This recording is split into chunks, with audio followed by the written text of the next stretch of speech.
Hello বন্ধুরা, তোমরা সবাই কেমন আছো? অবশ্যই খুব ভালো আছো। আমিও খুব ভালো আছি। আজকে চলে এসেছি আবারও একটা নতুন রেসিপি নিয়ে। আজকে আমরা বানাবো গাজরের হালুয়া। তো বন্ধুরা, আমরা কিভাবে বানাবো চটপট ভিডিওটা স্টার্ট করি। যারা যারা আমার চ্যানেলে নতুন তারা তারা আমার চ্যানেলটিকে সাবস্ক্রাইব করে দেবেন। তো বন্ধুরা, প্রথমে আমরা নিয়ে নিয়েছি গাজর। এখানে আমরা নিয়েছি লাল গাজর। চাইলে কিন্তু আপনারা অরেঞ্জ গাজরও নিতে পারেন। সব জায়গায় লাল গাজরটা পাওয়া যায় না। তো আমরা এই গাজরগুলোকে প্রথমে ঘিষে নেব। তো দেখো বন্ধুরা, আমাদের কিন্তু সবকটা গাজর একদম ঘিসা হয়ে গেছে। এবার আমরা একটা কড়াই নিয়ে নিয়েছি আর নিয়ে নিয়েছি 1 কেজি মতো দুধ। এবার এই দুধটাকে আমরা ছেঁকে নেব। তারপর দুধটাকে খুব ভালো করে আমরা জাল করে নেব। দেখো, আমাদের দুধটা কিন্তু খুব ভালো করে জাল হয়ে গেছে। এবার আমরা ওই ঘিসে রাখা গাজরগুলোকে এই দুধটার মধ্যে দিয়ে দেব।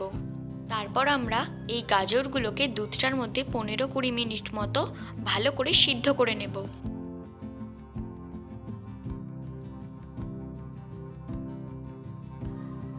তো দেখো বন্ধুরা, আমাদের এটা কিন্তু সিদ্ধ প্রায় হয়ে গেছে। দেখো, খুব সুন্দর মিষ্টি একটা কালার এসে গেছে।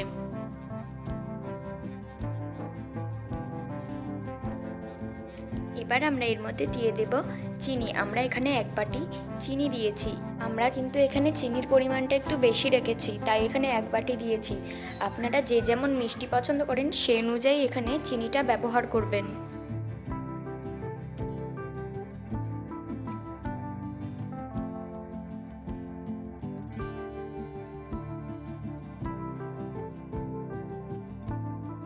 এবার আমরা এর মধ্যে দিয়ে দেব খোয়া।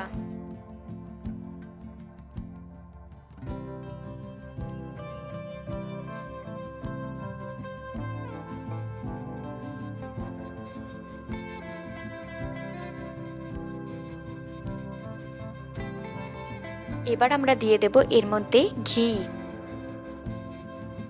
এবার এটাকে 5 থেকে 6 মিনিট মতো নাড়াচাড়া করে নিলেই তৈরি আমাদের গাজরের হালুয়া। তো বন্ধুরা, আমার এই রেসিপিটা আপনাদের ভালো লেগে থাকলে অবশ্যই একটা লাইক করে দিবেন, আর আমার চ্যানেলে নতুন হয়ে থাকলে একটা সাবস্ক্রাইব করে দিবেন, আর পাশে থাকা বেল আইকনটি প্রেস করে দিবেন যাতে আমার ভিডিও নোটিফিকেশনগুলো আপনাদের কাছে গিয়ে সবার আগে পৌঁছায়। তো বন্ধুরা, আজকের মতো বাই। দেখা হচ্ছে নেক্সট ভিডিওতে আবারও কোনো নতুন নতুন রেসিপি নিয়ে।